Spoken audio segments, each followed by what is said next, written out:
Welcome back, friends. I'm so glad you're joining me for another deep dive into the strange and mysterious corners of history.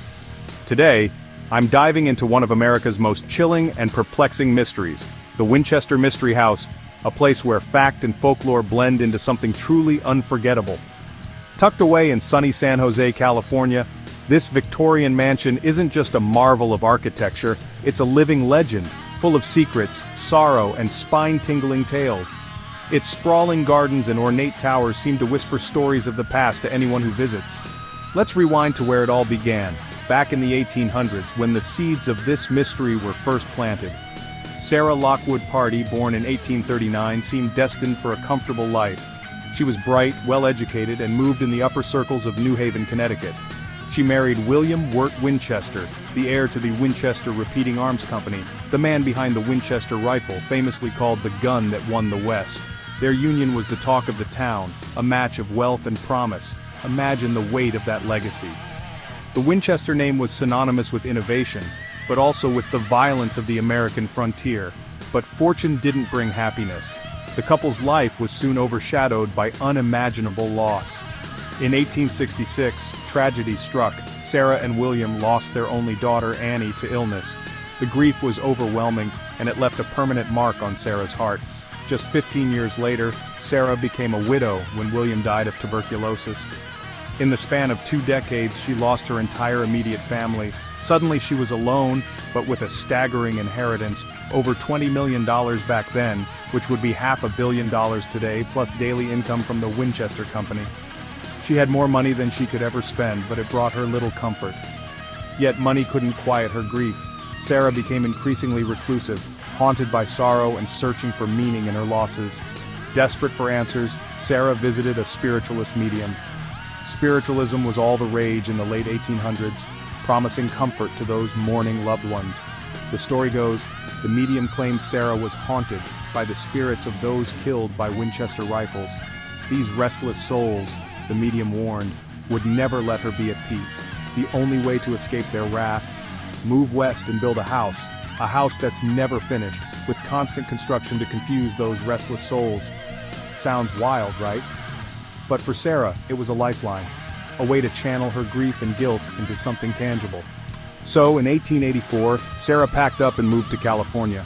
She left behind her old life, seeking a fresh start on the other side of the country. She bought an unfinished farmhouse and turned it into a never-ending project. The house would become her obsession, her sanctuary, and her prison all at once. For nearly 4 decades, carpenters worked around the clock. Day and night, the sound of hammers and saws echoed through the halls as if the house itself was alive and growing. The result? A maze of over 160 rooms, 10,000 windows, staircases leading to nowhere, doors opening into walls, and secret passages that twist and turn in every direction. It's a house designed to bewilder both the living and the dead, and even a staircase that rises just a few inches at a time, designed for Sarah's arthritis. Every detail had a purpose, whether practical or mysterious. The number 13 pops up everywhere. 13 panes in windows, 13 bathrooms, and even 13 hooks in some closets.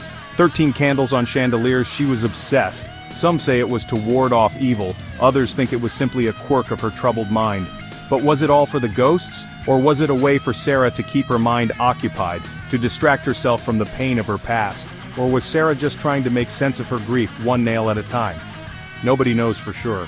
The truth is as twisted as the house itself.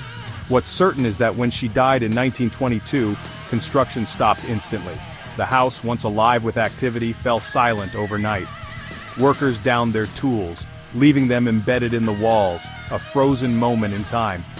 It's as if the house itself was holding its breath, waiting for its next chapter. Since then, the Winchester Mystery House has opened its doors to the curious, the skeptical, and the brave. Each year, thousands walk its winding halls, hoping to catch a glimpse of the unexplained. People report strange sights, cold spots, footsteps in empty halls, and doors that seem to close on their own. Some visitors claim to feel watched, as if Sarah herself is still keeping an eye on her creation, and even glimpses of a ghostly handyman. Others have seen mysterious figures vanish around corners, or heard whispers echoing through the walls. Hollywood took notice too, with movies and documentaries inspired by Sarah's haunted legacy. The house has become a pop culture icon, a symbol of both tragedy and fascination. Today the mansion stands as a monument to mystery, grief, and maybe a little madness. Its story continues to captivate, drawing in those who seek answers or just a good scare. Whether you believe in ghosts or just love a good story, the Winchester Mystery House promises a journey into the unknown. It's a place where history and legend walk hand in hand, and every creak of the floorboards hints at secrets yet to be discovered. Thanks for hanging out with me on this tour through history's shadows. I hope you enjoyed unraveling the enigma of the Winchester Mystery House as much as I did. If you're hungry for more strange stories and unsolved mysteries, hit that like button, subscribe, and ring the bell. There's always another secret waiting to be uncovered. Until next time, keep questioning everything, and remember, sometimes the greatest mysteries are hiding in plain sight.